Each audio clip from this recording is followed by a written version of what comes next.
नमस्कार दोस्तों, मैं रत्नेश सर एक बार फिर से आपका स्टडी 91 में स्वागत करता हूं। और कैसे हैं आप सभी? उम्मीद करता हूं आप सभी स्वस्थ होंगे और जहां भी होंगे मस्त होंगे। तो दोस्तों आज बहुत ही इंपॉर्टेंट टॉपिक लेके आया हूं मैं। आप जानते हैं कि अगर आपको सफल होना है सी टेट में या यूपी टेट में या सुपर टेट में, तो आपको प्रीवियस ईयर्स क्वेश्चन सॉल्व करने ही करने हैं दोस्तों। और जितना आप प्रीवियस ईयर्स क्वेश्चन सॉल्व करेंगे उतना ही आप सफलता के करीब पहुंचते जाएंगे दोस्तों। तो इसलिए अपना मूल्यांकन स्वयं शुरू करते हैं, और अपने से अच्छा मूल्यांकन अपना स्वयं कोई नहीं कर सकता दोस्तों। तो आइए मूल्यांकन अपना स्टार्ट करते हैं। सभी लोग एक बार जय श्री राम, राधे राधे सभी को, जय श्री कृष्ण, जय श्री कृष्ण दोस्तों। आइए स्टार्ट करते हैं आज का सेशन। सभी बच्चे आइए दोस्तों, पहला क्वेश्चन है, ये आपके महाबचत ऑफर दोस्तों, ये आपका महाबचत ऑफर दोस्तों स्टडी 91 का सुपर टेट का बैच 1699 रुपए में, यूपी टेट का 900 रुपए में, यूजीसी नेट का 900 रुपए में, और एसएससी जीडी का आपका 699 रुपए में महाबचत ऑफर चल रहा है दोस्तों। इस समय स्टडी 91 का आपके लिए बहुत ही सुनहरा मौका है। सभी बच्चे तुरंत से ये बैच ज्वाइन करें दोस्तों। नेक्स्ट है आपका, आइए पहला क्वेश्चन है आपका, निम्नलिखित में से कौन सा स्थूल कौशल, निम्नलिखित में से कौन सा स्थूल कौशल दोस्तों, स्थूल कौशल के उपयोग का एक उदाहरण है? कौन सा है? एक पैर पर संतुलन करना, एक मटर को उंगलियों से दबाना, किताब के पन्ने पलटना, या पेंसिल पकड़ना। क्या होगा दोस्तों? जल्दी से आंसर दें सभी बच्चे, जल्दी से आंसर दें। स्थूल कौशल का उपयोग बता रहा है gross motor skill. What is the example? Gross motor skill दोस्तों, example of the use of the macro skill नहीं, gross motor skill है दोस्तों। gross motor skill क्या होगा? जल्दी से आंसर दें सभी बच्चे। ग्रॉस मोटर स्किल क्या होगा? जल्दी से आंसर दें।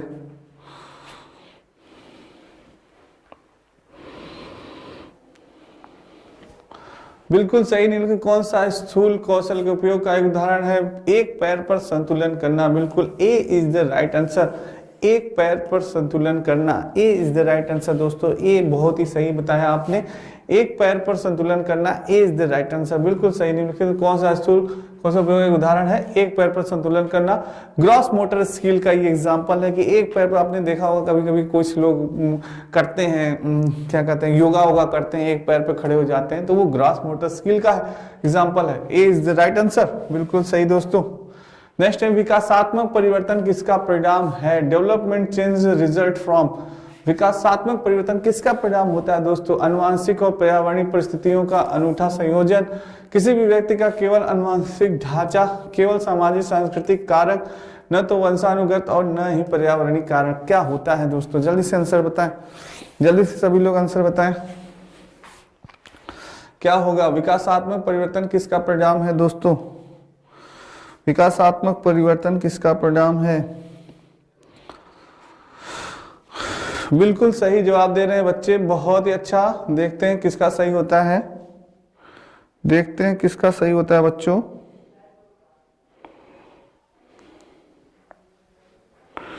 किसका सही होता है देखते हैं। बिल्कुल सही, अनुवांशिकता और पर्यावरण। विकासात्मक परिवर्तन किसका परिणाम है? अनुवांशिकता और पर्यावरण परिस्थितियों का अनूठा संयोजन है दोस्तों। यानी डेवलपमेंट में आपकी अनुवांशिकता और पर्यावरण दोनों का बहुत ही महत्वपूर्ण प्रभाव पड़ता है दोस्तों। विदाउट एनवायरनमेंट और विदाउट जेनेटिक आपके, यानी कि डेवलपमेंट का बिना डेवलपमेंट नहीं हो सकता दोस्तों। इन दोनों का सहयोग बहुत ही आवश्यक होता है आपके विकास में दोस्तों। ठीक है, जैसा पर्यावरण उसी तरह से विकास होगा दोस्तों आपका। तो ये बिल्कुल सही है, A is the right answer. Next है दोस्तों, 2 वर्ष से 6 वर्ष की अवधि को क्या कहा जाता है? सर क्या क्वेश्चन लाए हैं रत्नेश से, बच्चे तो तुरंत आंसर देंगे कि 2 वर्ष से 6 वर्ष की अवधि को शैशवावस्था कहेंगे, प्रारंभिक बचपन कहेंगे, मध्य बचपन कहेंगे, किशोरावस्था। कुछ बच्चे कंफ्यूज होंगे, कंफ्यूज मत होना, सही आंसर बताना सभी बच्चे जल्दी से। क्या कहा जाता है जल्दी बताइए।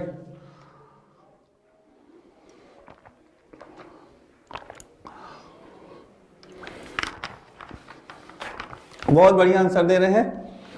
2 वर्ष से 6 वर्ष की अवधि को क्या कहा जाता है?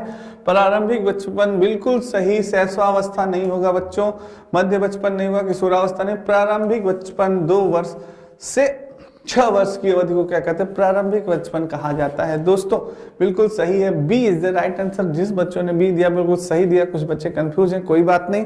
अब आप याद रखिएगा कि क्या कहते हैं, प्रारंभिक बचपन कहते हैं।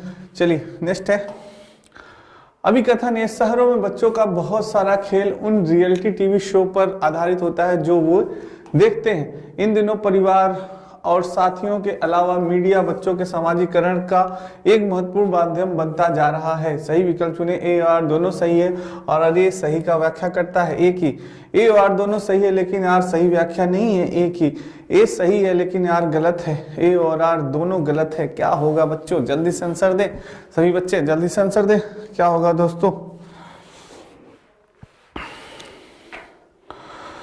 क्या होगा, जल्दी से आंसर दें।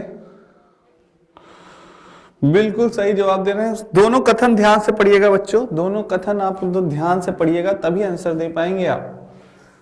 जल्दी से पढ़िए। शहरों में बच्चों का बहुत सारा खेल उन रियलिटी टीवी शो पर आधारित होता है जो वे देखते हैं। इन दिनों परिवार और साथियों के अलावा मीडिया बच्चों के समाजीकरण का एक महत्वपूर्ण माध्यम बनता जा रहा है।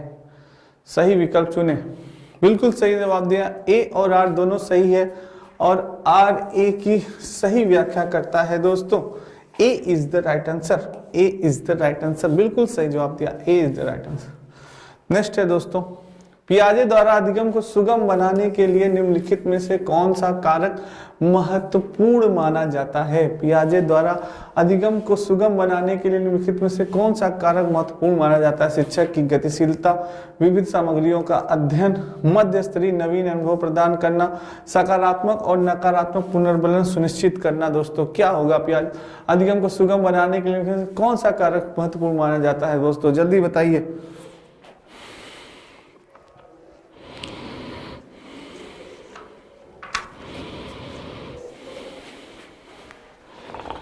जल्दी बताइए दोस्तों।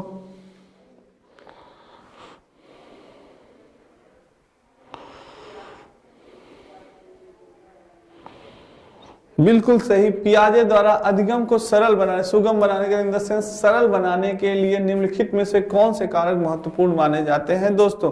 शिक्षक की गतिशीलता, बिल्कुल शिक्षक एक्टिव होना चाहिए। क्या होना चाहिए, अगर बालक को सिखाना है कुछ, यानी कि पियाजे के अनुसार पियाजे ने कहा कि बालक को अगर अधिगम करवाना है यानी कुछ सिखाना है तो शिक्षक को क्या होना चाहिए, एक्टिव होना चाहिए। दूसरा, विविध सामग्रियों का अध्ययन, उसे विभिन्न सामग्रियों का अध्ययन होना चाहिए, सारी चीजों का उसको पता होना चाहिए, नॉलेज होनी चाहिए उसको, ये हो गया। और नेक्स्ट है आपका मध्य स्तरीय नवीन अनुभव दोस्तों, उसको यानी कि मध्य स्तरीय नवीन अनुभव होने चाहिए, नए नए अनुभव भी उसे ज्ञात होने चाहिए कि आखिर क्या हो रहा है समाज में, नई नई चीजें आखिर क्या हो रहा है, इन सारी चीजों का उसको अनुभव भी होना चाहिए। सकारात्मक और नकारात्मक सुनिश्चित करना, ये नहीं होगा दोस्तों, फर्स्ट सेकेंड और थर्ड, फर्स्ट सेकेंड और थर्ड होगा दोस्तों, फर्स्ट सेकेंड और थर्ड, यानी कि B is the right answer दोस्तों, B is the right answer, B होगा दोस्तों, बहुत ही सही, फर्स्ट सेकेंड और third, B is the right question. Next question है, किस स्तर में, नेक्स्ट क्वेश्चन है दोस्तों,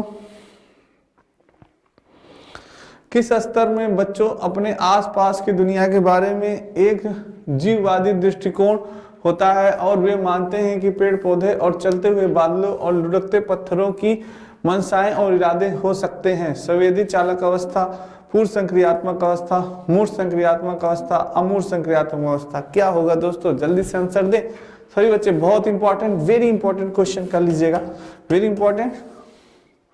सी टेट 2021 के सारे क्वेश्चन है बच्चों, ये ध्यान रखिएगा। सी टेट 2021 के ऑनलाइन क्वेश्चंस जो आए हैं सारे क्वेश्चन हैं, ध्यान रखिएगा। जल्दी से बताइए, जल्दी से आंसर दें।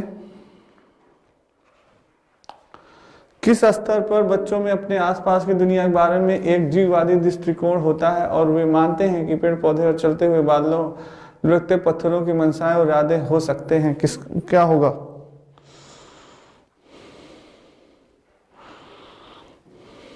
बिल्कुल सही जवाब, बिल्कुल सही जवाब, संवेदी चालक अवस्था नहीं होगी दोस्तों, पूर्व संक्रियात्मक अवस्था, B is the right answer, पूर्व संक्रियात्मक अवस्था, B is the right answer, B जिसने भी दिया बिल्कुल सही दिया।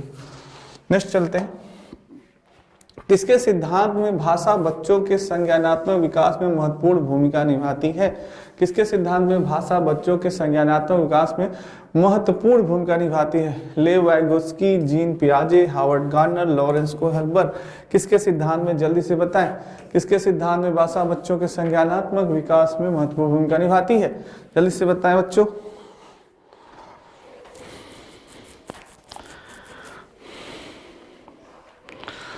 भाषा बच्चों के संज्ञान में महत्वपूर्ण भूमिका निभाती है, जल्दी से बताएं।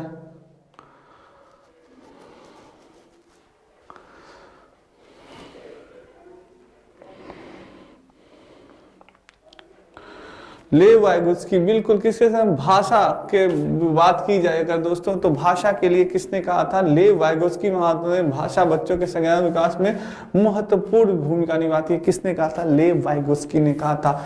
ये महान आत्मा हैं, लेव वाइगोत्स्की हो गए, जीन पियाजे हो गए, हार्वर्ड गार्डनर हो गए, लॉरेंस कोहलबर्ग। ये महान आत्मा भटकते हुए आपके एग्जाम में जरूर आएंगे दोस्तों। तो इन महान आत्माओं को जरूर पढ़ के जाइएगा आप लोग, क्योंकि इन महान आत्माओं से आपके एग्जाम में 2 या 3 क्वेश्चन जरूर आने हैं। ये 101% आप लिख के मुझसे ले लीजिए। तो ये बहुत ही महान आत्मा है, इंपॉर्टेंट है। तो A is the right answer. Next चलते हैं। अपनी हिंदी 299 रुपए में, वीडियो का बैच आपका 199 रुपए में, और पेट कॉम्बो 350, पेट बुक आपकी 300 की, आर की बुक आपकी 175 रुपए की, लेखपाल कॉम्बो 300 की। फ्री डिलीवरी है दोस्तों, सभी ऑर्डर, सारी पुस्तकें फ्री डिलीवरी है, कोई चार्ज नहीं लेना है। बेहतर नहीं, सबसे बेहतर पढ़े। सारी पुस्तकें बहुत ही इंपॉर्टेंट है आपके लिए। और ये नंबर दिया गया है आपको, कोई भी दिक्कत या परेशानी इन पुस्तकों को मंगवाने में आपको, तो आप इस नंबर पे कॉल कर सकते हैं दोस्तों, ठीक है। ये नितिन सर के द्वारा लिखी गई पुस्तकें हैं दोस्तों, बहुत ही इंपॉर्टेंट हैं सभी पुस्तकें। नेक्स्ट है, वाइगोत्स्की के अनुसार बच्चे किस प्रकार सीखते हैं? महान आत्मा वाइगोत्स्की, लेव वाइगोत्स्की, बताइए बच्चे किस प्रकार सीखते हैं? वाइगोत्स्की ने क्या कहा, किसके अनुसार सीखते हैं बच्चे? प्रतियोगिता के द्वारा, साथियों के साथ बातचीत करके, पुरस्कार के लिए प्रयास करके और दंड से बचकर, उद्दीपन, प्रतिक्रिया, अनुबंधन करके। क्या होगा? जल्दी से आंसर दें, गलत नहीं होना चाहिए। वाइगोत्स्की, लेव वाइगोत्स्की के अनुसार, जल्दी से बताइए, जल्दी से आंसर आइए। बिल्कुल सही जवाब दे रहे हैं कुछ लोग, बहुत ही सही जवाब।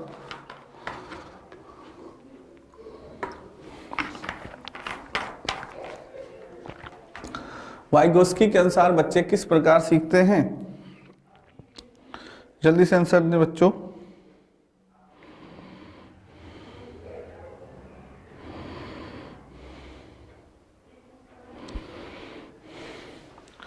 बिल्कुल सही आंसर दिया आपने, साथियों के साथ बातचीत करके, ग्रुप डिस्कशन फॉर अपने फ्रेंड के साथ, यानी कि दोस्तों के साथ ग्रुप डिस्कशन करके। दोस्तों जैसे कभी आपने भी किया होगा, अगर कोई टॉपिक आपको डिस्कस, यानी कंफ्यूजन, कोई भी टॉपिक आपको कंफ्यूजन है, आप 3-4 दोस्तों के साथ बैठ जाइए, उस टॉपिक में डिस्कस करिए आपस में। यार इसका क्या होगा, यार इसके बारे में बताओ, ये कैसे होगा, ये क्वेश्चन सॉल्व कैसे होगा। तो डिस्कस करने से आपका सारा कॉन्सेप्ट क्लियर हो जाएगा दोस्तों। तो साथियों के साथ बातचीत करके लेव वाइगोत्स्की ने कहा कि बच्चे सीखते हैं, बच्चे अधिगम की प्रक्रिया को और भी सरल हो जाती है दोस्तों। कब? जब बच्चे आपस में डिस्कशन करते हैं, आपस में बातचीत करते हैं, तो वार्तालाप करते हैं, तो जल्दी सीखते हैं चीजों को। ये थी लेव वाइगोत्स्की की थॉट। नेक्स्ट है, एक बाल केंद्रित कक्षा में बच्चे क्या होते हैं? निष्क्रिय नकलची के रूप में देखे जाते हैं। अरे वाह। ज्ञान के निर्माण में सक्रिय रूप से लगे हुए हैं, ब्लैक बोर्ड के उत्तरों की प्रतिलिपि बनाने को अग्रसर होते हैं, केवल निष्क्रिय श्रोता होना चाहिए। क्या होगा इसका आंसर? जल्दी से सभी बच्चे आंसर दें। आसान क्वेश्चन है, अगर आपने सुना पढ़ा होगा बाल केंद्रित कक्षा, तो आप जल्दी से आंसर देंगे। बिल्कुल सही जवाब, बहुत ही सही जवाब दे रहे हैं, गलत नहीं होना चाहिए बच्चों। एक बाल केंद्रित कक्षा में बच्चे कैसे होने चाहिए?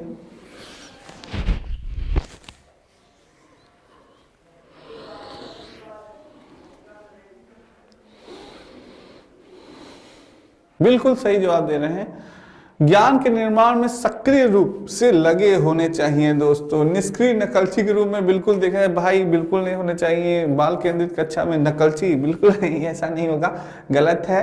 ब्लैक बोर्ड के उत्तरों की प्रतिलिपि बनाने का अवसर होते नहीं, ऐसा भी नहीं है। केवल निष्क्रिय श्रोता होना चाहिए, नहीं, निष्क्रिय होंगे तो सीख ही नहीं पाएंगे। एक्टिव होना चाहिए, टीचर को भी एक्टिव होना चाहिए और स्टूडेंट को भी एक्टिव रहना चाहिए। जैसे तो ज्ञान के निर्माण में सक्रिय रूप से लगे हुए हों दोस्तों, B is the right answer. बिल्कुल, ज्ञान के निर्माण में सक्रिय हों, एक्टिव रहे बच्चे, बिल्कुल, तो वही सीख पाते हैं। बाल केंद्रित कक्षा में बच्चों को एक्टिव होना चाहिए दोस्तों। तो ज्ञान के निर्माण में सक्रिय रूप से लगे हुए हों, B is the right answer. Next है, निम्नलिखित में कौन सा सही सुमेलित युग्म है? सजा और आज्ञाकारिता अभिविन्यास कानून तय नहीं है, अपितु समाज की भलाई के लिए बदला जा सकता है।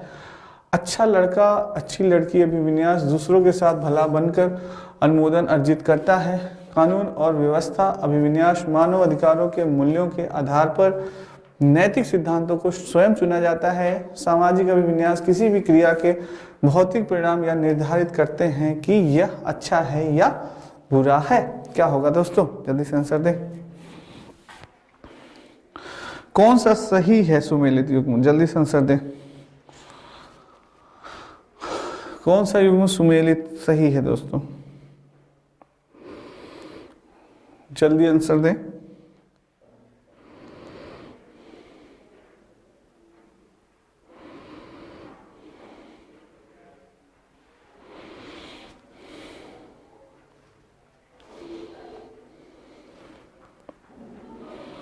बिल्कुल सही है, जवाब दे रहे हैं। निम्नलिखित में से कौन सा सही सुमेलित है? अच्छा लड़का अच्छी लड़की अभिविन्यास दूसरों के साथ भला बनकर अनुमोदन अर्जित करता है।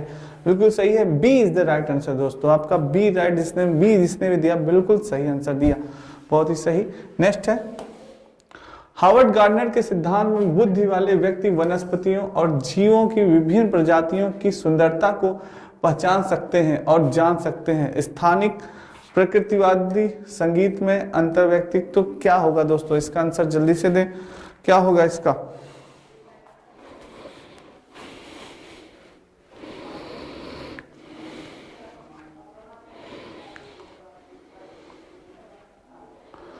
हार्वर्ड गार्डनर के सिद्धांत में बुद्धि वाले व्यक्ति वनस्पतियों और जीवों की विभिन्न प्रजातियों की सुंदरता को पहचान सकते हैं और जान। स्थानिक होगा, प्रकृतिवादी होगा या संगीत में होगा? जल्दी बताइए। बिल्कुल, बहुत ही अच्छा आंसर, बहुत ही क्वेश्चन इंपॉर्टेंट क्वेश्चन था दोस्तों, वेरी इंपॉर्टेंट कर लीजिए। टेट में भी आ सकता है, सुपर टेट में भी आ सकता है, ये आपका सी टेट में तो आया ही हुआ है 2021 में, शायद फिर से रिपीट हो सकता है। कह रहा है कि हार्वर्ड गार्डनर के सिद्धांत में बुद्धि वाले व्यक्ति वनस्पतियों और जीवों की विभिन्न प्रजातियों की सुंदरता को पहचान सकते हैं और जान सकते हैं। क्या होने चाहिए? स्थानिक होंगे, संगीत में नहीं होंगे, व्यक्ति नहीं, स्थानिक नहीं, प्रकृतिवादी होने चाहिए दोस्तों। क्या होता है, जो प्रकृति से जिनका अटैचमेंट होता है, प्रकृतिवादी जो होते हैं, जैसे आपके किसान हो गए, जो डिस्कवरी में आपने देखा होगा जंगल में जाके खोज करते हैं, वो होते हुए तुरंत बता देंगे कि कौन सी वनस्पति है, कौन सा जीव है, कौन सा ये पेड़ है, कौन सा पौधा है, तुरंत वो बता देते हैं दोस्तों। तो यानी प्राकृतिक होने चाहिए, प्रकृतिवादी होने चाहिए, B is the right answer. Next है, राष्ट्रीय शिक्षा नीति नेशनल एजुकेशन पॉलिसी 2020 बहुत ही इंपॉर्टेंट है। क्या सिफारिश करती है दोस्तों? बहुभाषावाद, एक भाषावाद, पाठ्यक्रम का मानकीकरण, मूल्यांकन का मानकीकरण। Very very very important question आप कह सकते हैं इसको। और नेशनल एजुकेशन पॉलिसी दोस्तों 2020 बहुत ही इंपॉर्टेंट है, इसको पढ़ के जाइएगा। मेरी वीडियो आप लोग जरूर देख लीजिएगा, इसको जरूर देख के जाइएगा। बहुत ही आपके लिए इससे 1 या 2 क्वेश्चन भर भर के पूछे जाते हैं दोस्तों, तो देख लीजिए। बताइए जल्दी से इसका आंसर क्या होगा, किसी का गलत नहीं होना चाहिए। क्या होना चाहिए?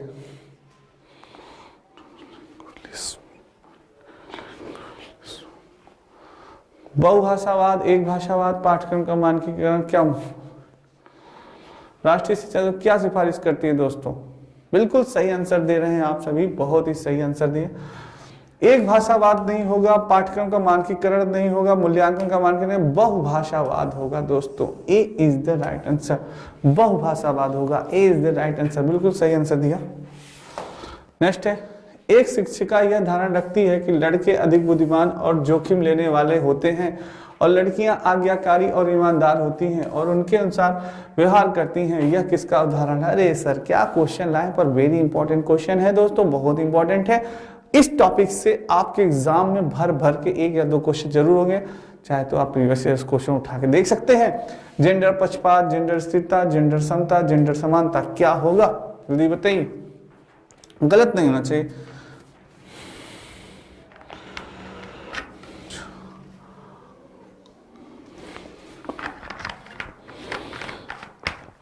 क्या होगा दोस्तों?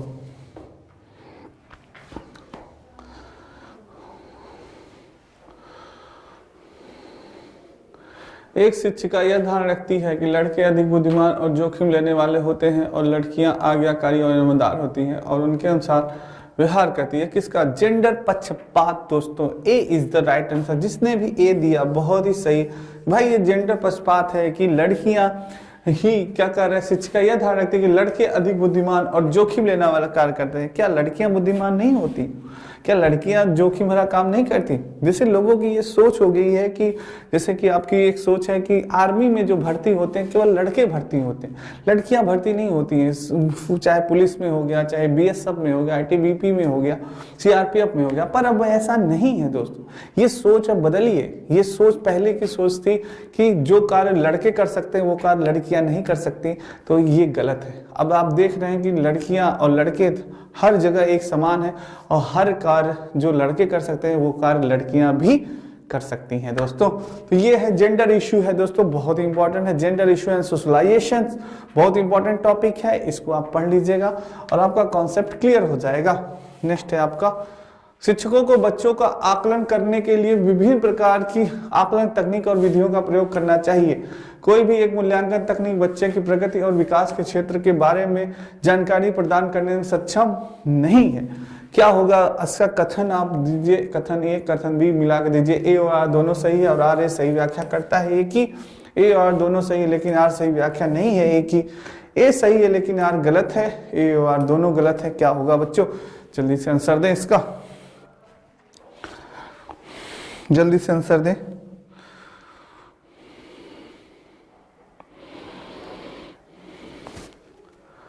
शिक्षक को बच्चों जल्दी से इसका आंसर दें, क्या होगा बच्चों?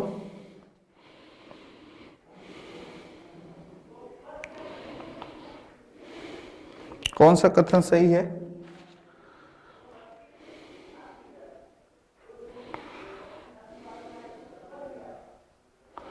बिल्कुल सही आंसर दिया आपने। ए और आर दोनों सही है और आर सही व्याख्या करता है ए की। बिल्कुल सही है दोस्तों आपका। नेक्स्ट है आपका Hindi individual complete course batch प्रारंभ दोस्तों मात्र 999 रुपए में, नितिन सर के द्वारा मात्र 999 में दोस्तों हिंदी इंडिविजुअल का कंप्लीट कोर्स बैच प्रारंभ हो गया है दोस्तों आपका। ये सभी बच्चे ज्वाइन कर सकते हैं इस बैच को, सभी लोग। चलिए नेक्स्ट क्वेश्चन है बच्चों, निम्नलिखित में कौन सी स्थिति सीखने के लिए आकलन को नहीं दर्शाती है? निगेटिव पूछ रहा है दोस्तों, नहीं दर्शाती है। छात्र सक्रिय रूप से सोचते हैं कि वे कहाँ हैं, वे कहाँ जा रहे हैं और वो कहाँ वहां कैसे पहुंचे।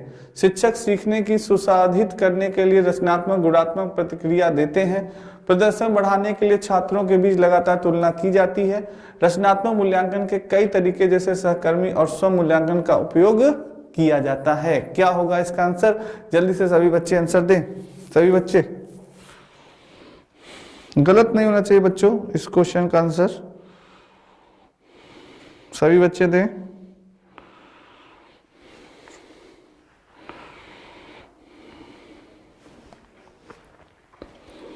जल्दी से आंसर दें, क्या होगा?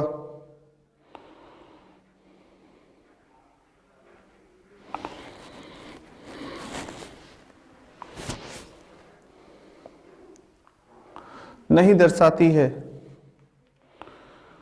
कौन से होगा बच्चों? जल्दी से आंसर दें। निम्नलिखित में कौन सी स्थिति सीखने के लिए आकलन को नहीं दर्शाती है? बिल्कुल सही आंसर दिया आपने। प्रदर्शन बढ़ाने के लिए छात्रों के बीच लगातार तुलना की जाती है। सी इज द राइट आंसर। सी जिसने भी दिया है बिल्कुल सही आंसर दिया है बच्चों, सी इज द राइट आंसर। बहुत ही सही, बहुत बढ़िया। नेक्स्ट चलते हैं दोस्तों।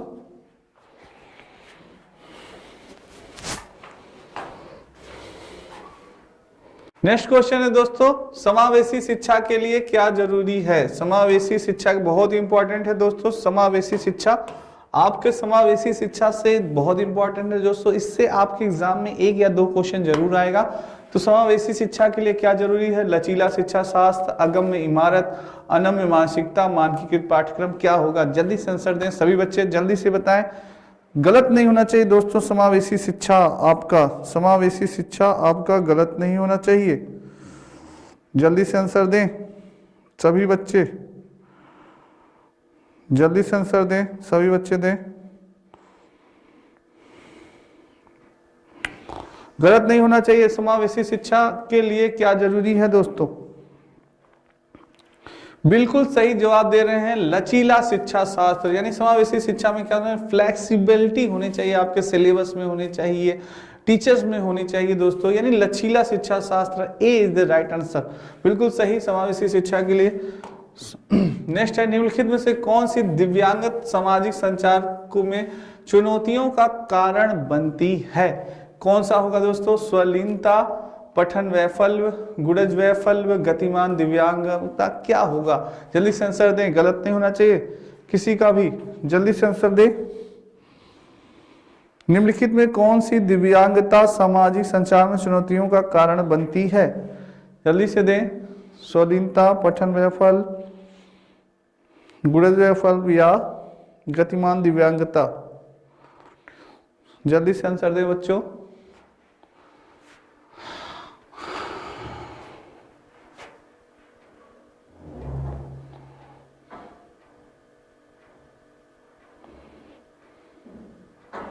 बिल्कुल सही आंसर दे रहे हैं बच्चे, बिल्कुल सही, स्वलीनता, ए इज द राइट आंसर। यानी कि निम्नलिखित में से कौन सी दिव्यांग सामाजिक संचार में चुनौतियों का कारण बनती है। क्या बनती है दोस्तों, चुनौतियों का कारण स्वलीनता बनती है, A is the right answer. बहुत अच्छा आंसर दे रहे हैं सभी बच्चे। नेक्स्ट चलते हैं, इनमें से कौन सी सुविधाहीन और वंचित समूह के शिक्षार्थियों को शामिल करने में मदद करती है। कौन सी सुविधाहीन और वंचित समूह के शिक्षार्थियों को शामिल करने में मदद करता है। क्या होता है।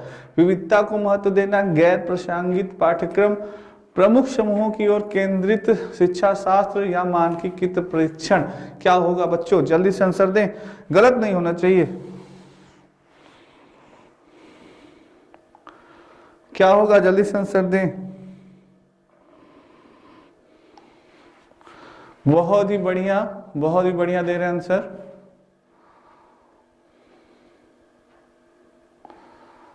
निम्न में से कौन सी सुविधाहीन और वंचित समूह के शिक्षा साधनों को शामिल करने में बिल्कुल विविधता को महत्व देना चाहिए। 18 का ए इज द राइट आंसर। जिसने भी ए दिया बिल्कुल सही आंसर दिया। आज फॉर्म में लग रहा है मेरे सारे बच्चे हैं। विविधता को महत्व देना चाहिए दोस्तों, ये चीज है आपका, ए इज द राइट आंसर। बहुत बढ़िया। नेक्स्ट है आपका, सामग्री को कई तरीके से प्रस्तुतिकरण करने के प्रावधान से निम्नलिखित में से किसके समावेशन में मदद मिलेगी। श्रवण छात्र, दृष्टिबाधित छात्र, अधिगम कठिनाई महसूस करने वाले छात्र, छात्र होगा दोस्तों यहाँ पे छात्र, गतिमान दिव्यांग वाले छात्र। बहुत इंपॉर्टेंट क्वेश्चन है, वेरी इंपॉर्टेंट, जल्दी से आंसर दें, गलत नहीं होना चाहिए बच्चों।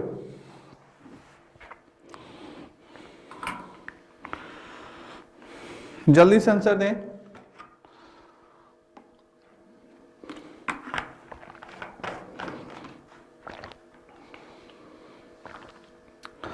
क्या होगा बच्चों, आंसर दें, गलत नहीं होना चाहिए।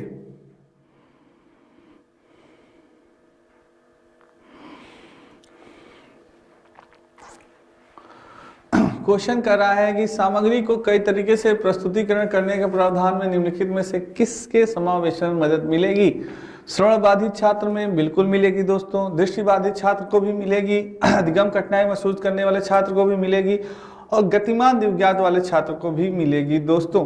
सारा होगा दोस्तों, यानी पहला, दूसरा, तीसरा और चौथा। D is the right answer. जिसने भी डी दिया बिल्कुल सही आंसर दिया बच्चों, D is the right answer, बहुत सही। नेक्स्ट है आपका, निम्नलिखित में से कौन सा विकल्प दी गई दिव्यांगता और संबंधित छात्रों के समावेशन हेतु यथोचित संयोजन रणनीति का सही युग्म है। क्या होगा। गुण वैकल्प, कैलकुलेटर का प्रावधान, पठन वैकल्प, लंबे लंबे लिखित कार्य का सौंपना, श्रवण दोष, ऑडियो टेप दा, दृश्य हानि, चित्रों वाली पुस्तकें उपलब्ध कराना। क्या होगा इसका आंसर, जल्दी से दें बच्चों, सभी बच्चे दें आंसर, गलत नहीं होना चाहिए।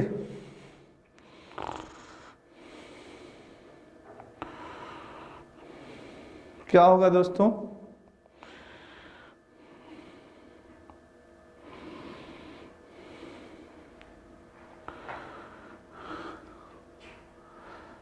निम्नलिखित में से कौन सा विकल्प दी गई दिव्यांगता और संबंधित छात्रों के समावेशन हेतु यथोचित संयोजन रणनीति का सही युग्म है? कुछ बच्चे सही आंसर दे रहे हैं, कुछ बच्चे कंफ्यूज लग रहे हैं।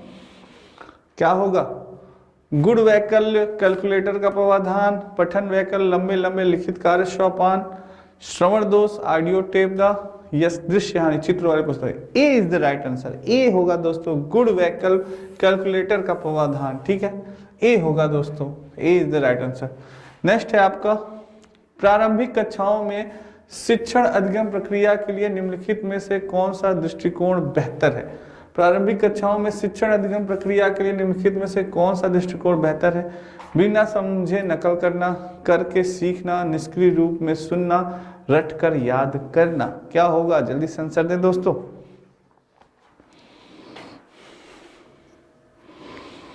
क्या होगा? जल्दी से आंसर दें।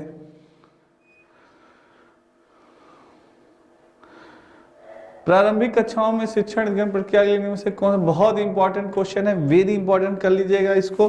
और किसी भी बच्चे का गलत नहीं होना चाहिए, बहुत हलवा क्वेश्चन है यार, बिल्कुल गलत नहीं होना चाहिए। जल्दी से आंसर दें।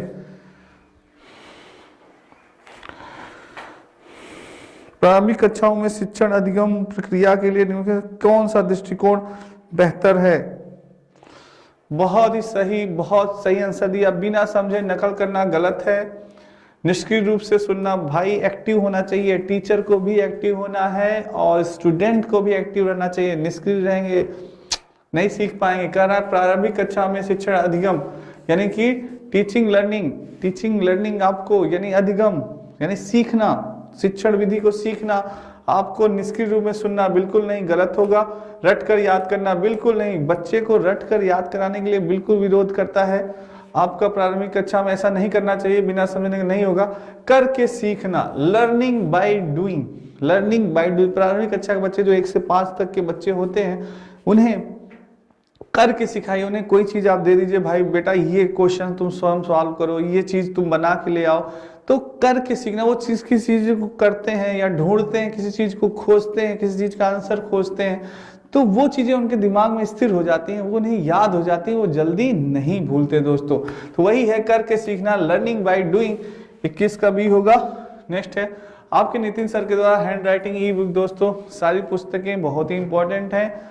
सारी पुस्तकें अगर आप किसी कंपटीशन की तैयारी कर रहे हैं तो ये पुस्तकें आपके लिए रामबाण का काम करेंगी दोस्तों। ठीक है, इन पुस्तकों को परचेस करिए आप सभी। नेक्स्ट है आपका, नेक्स्ट क्वेश्चन है, चलिए दोस्तों आपका नेक्स्ट क्वेश्चन है ये, अभिकथन अधिगम के लिए विद्यालय के सामाजिक अवसरों में भागीदारी महत्वपूर्ण है। अधिगम मुख्य रूप से एक सामाजिक क्रिया है, सही विकल्प चुने।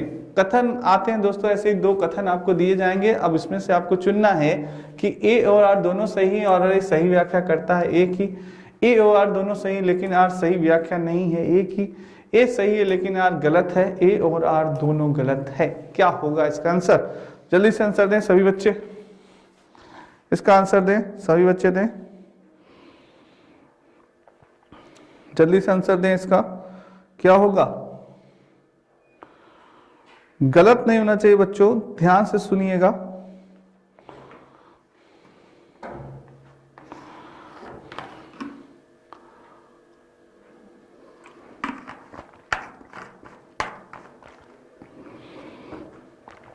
ध्यान से सुनिएगा बच्चों।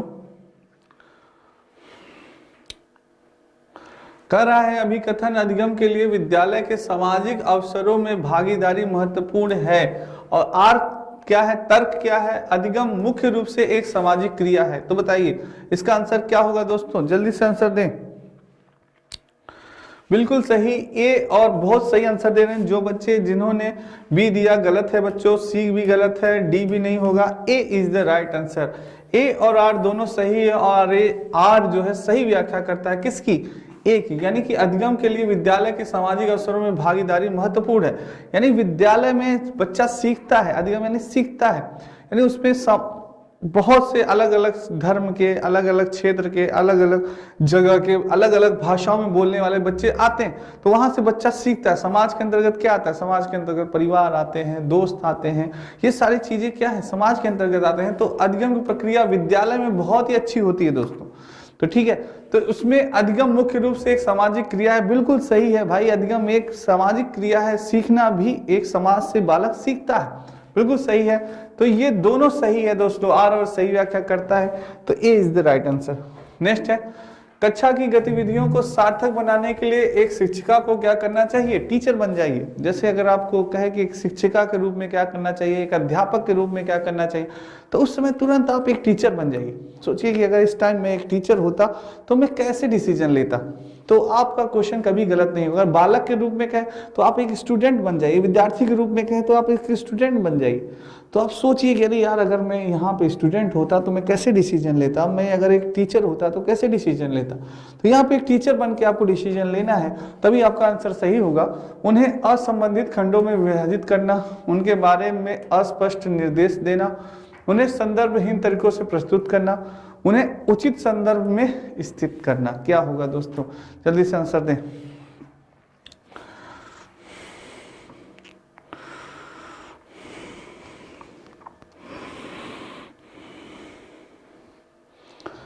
जल्दी से आंसर दें दोस्तों।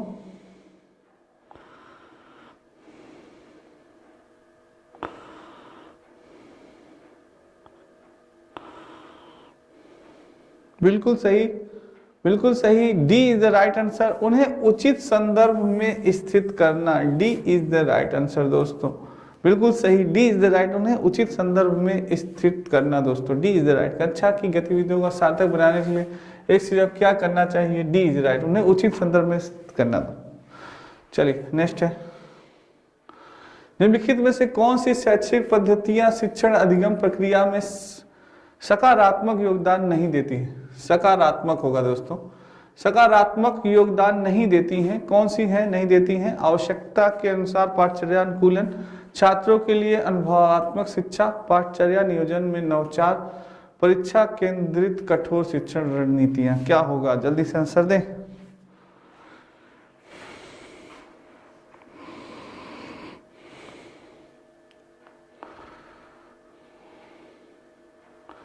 नहीं देती हैं,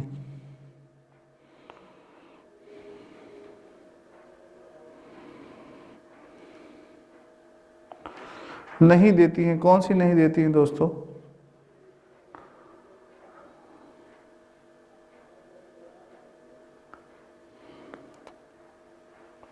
क्या होगा? जल्दी से आंसर दें, गलत नहीं होना चाहिए।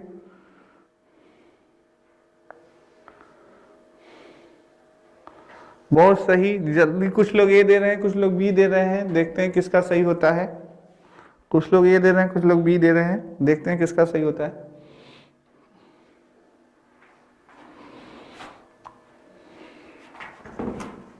जल्दी आंसर दें बच्चों।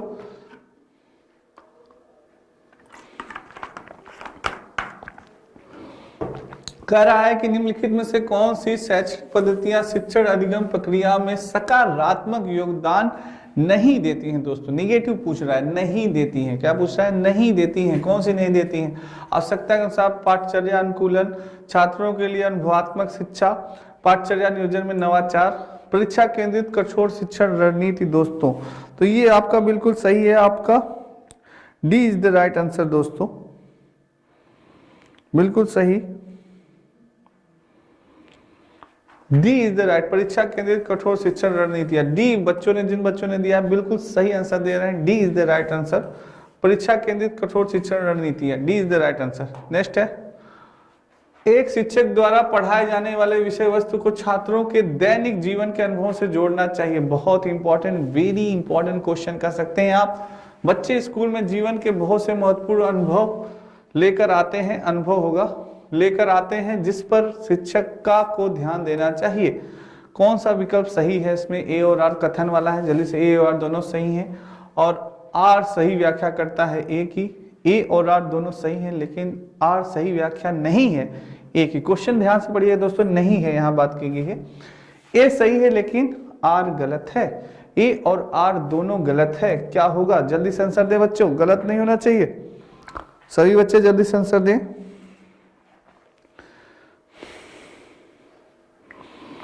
जल्दी से आंसर दे बच्चों, गलत नहीं होना चाहिए, किसी का भी गलत नहीं। कुछ बच्चे ए दे रहे हैं, कुछ बच्चे बी दे रहे हैं, आइए देखते हैं किसका सही होता है।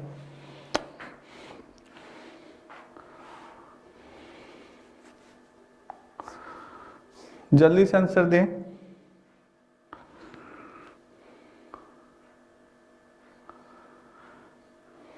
एक शिक्षक द्वारा क्वेश्चन है, फिर से क्वेश्चन को ध्यान से पढ़िए, बहुत इंपॉर्टेंट है, वेरी इंपॉर्टेंट क्वेश्चन आप कह सकते हैं दोस्तों। इसको टेट में आ सकता है, ये सुपर टेट में भी आ सकता है, ये सी टेट 2021 के तो पेपर सारे हैं ही हैं दोस्तों। जितने भी क्वेश्चंस हैं, जितने भी क्वेश्चन अभी तक मैंने कराए हैं आपको, ये आपके सी टेट 2021 के ऑनलाइन पेपर में आए हुए क्वेश्चन है। सारे क्वेश्चन सी टेट 2021 के ऑनलाइन के पेपर है दोस्तों। तो क्वेश्चन है आपका कि एक शिक्षक द्वारा पढ़ाए जाने वाले विषय वस्तु को छात्रों के दैनिक जीवन के अनुभव से जोड़ना चाहिए। बिल्कुल जोड़ना चाहिए। बच्चे स्कूल में जीवन के बहुत से महत्वपूर्ण अनुभव को लेकर आते हैं, जिस पर शिक्षिका को ध्यान देना चाहिए, बिल्कुल देना चाहिए दोस्तों। ए और आर दोनों सही है और आर सही व्याख्या करता है एक ही। इसमें दोस्तों इनमें आपको कथन पे ध्यान ना फोकस देना है कि जो सेंटेंस कहे जा रहे हैं आखिर वो सही है कि गलत है।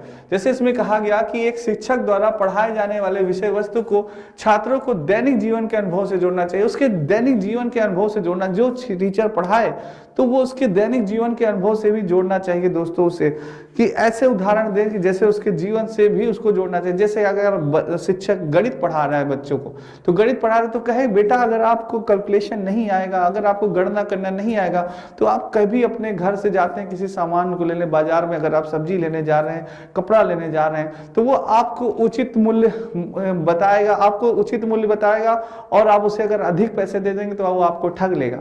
तो ऐसे ही आप उसके जीवन से जोड़ के अनुभव को प्रदान करें, शिक्षा प्रदान करें। वही चीज है, बच्चे स्कूल में जीवन को बहुत से महत्वपूर्ण अनुभव लेकर आते हैं, जिस पर शिक्षिका को ध्यान देना चाहिए। बिल्कुल, जो बच्चे होते हैं तरह तरह हर क्षेत्र के, विभिन्न क्षेत्र के, विभिन्न भाषा बोलने वाले, विभिन्न धर्म के और विभिन्न अनुभव लेके आते हैं बच्चे। तो हर एक टीचर का ये दायित्व तो बनता है कि उन पर ध्यान दें कि आखिर बच्चे के अंदर क्या क्वालिटी है और उसके अंदर क्या अवगुण है। उन दोनों चीज़ों को ध्यान में रख के अवगुण को दूर करना चाहिए और उसकी क्वालिटी को और भी ज़्यादा बढ़ाना चाहिए दोस्तों। ठीक है, तो ये चीज़ होनी चाहिए एक टीचर के अंदर। तो ए और आर दोनों सही है, आर सही व्याख्या करता है एक ही, बिल्कुल सही। ए जिसने दिया है बिल्कुल सही दिया। दोस्तों आज का सेशन आपको कैसा लगा कमेंट बॉक्स में कमेंट जरूर करिएगा दोस्तों। बहुत इंपॉर्टेंट है आपके लिए प्रीवियस ईयर्स क्वेश्चन।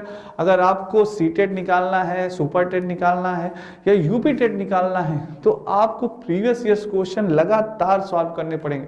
क्योंकि मैं आपको बार बार कर रहा हूं दोस्तों, क्योंकि प्रीवियस ईयर्स क्वेश्चन से रिपीटेड हो जाते हैं क्वेश्चन। कई बार क्वेश्चन एग्जामिनर क्या होता है, प्रीवियस ईयर क्वेश्चन से उठा के 3-4 क्वेश्चन आपको दे देगा। तो पता नहीं, शायद जो सेट अभी आपने लगाया तो इसी सेट से आपसे 3-4 या क्वेश्चन पूछ सकता है। तो इसलिए हर एक क्वेश्चन पे फोकस करिए, ध्यान दीजिए और प्रीवियस ईयर क्वेश्चन जितना हो उतना लगाइए। दोस्तों आज के लिए इतना ही, फिर मिलेंगे अगले वीडियो में। सभी को राधे राधे, जय श्री कृष्ण और जय हिंद दोस्तों।